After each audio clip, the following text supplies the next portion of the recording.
ایک دفعہ میں یہ عبرت بھی ہے کہ کبھی کبھی اللہ کے دین کی خاطر نکلے واقعتاً فرشتے پر بچھاتے ہیں۔ مجھے ایک آپ نے کہا تو مجھے واقعہ بڑا عبرتناک ہے۔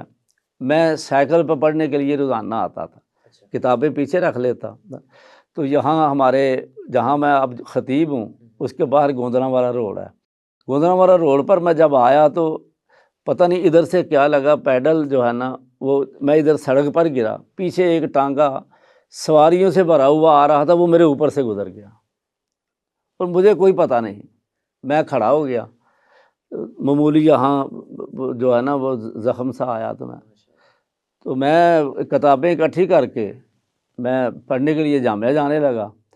ایک بزرگ کہنے لگے بیٹا کہاں جا رہے ہو؟ میں نے کہا جی میں جامعہ میں پڑھتا ہوں وہاں جا، کہنے لگے گھر جاؤ، ابھی یہ تیری جو لگی ہے نا یہ زخم تیرے ابھی ٹھنڈے ہوں گے تو تجھے پتہ چلے گا، تیرے اوپر سے ٹانگا گزر گیا۔ میں نے کہا اوپر سے گزرا؟ سواریوں والا یہاں، یعنی یہاں سے آیا اور یہاں سے میرے کندھے کے نیچے سے اتر گیا۔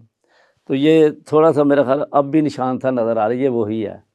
تو میں نے کہا اوپر سے گزر گیا ہے، مجھے نہیں پتہ چلا۔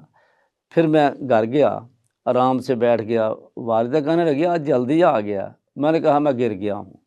میں نے کہا ایک دم بتایا نا تو یہ پریشان ہو جائیں گے۔ پھر آہستہ آہستہ بیٹھ کر میں نے کہا گر گیا ہوں، وہ ٹانگے نے مجھے گرا دیا۔ پھر میں کچھ وقفے کے بعد پھر بتایا کہ وہ اوپر سے گزرا، اب تو طوفان مچ گیا، کہنے لوگوں ٹانگا اسے، ہم نے بھینس رکھی ہوئی تھی، میری امی دودھ لے کر گھی اس میں ڈال کر پھر پلایا چلایا۔ بہرحال اللہ تعالیٰ نے بچایا، اللہ کے دین کی راہ میں نکلے تو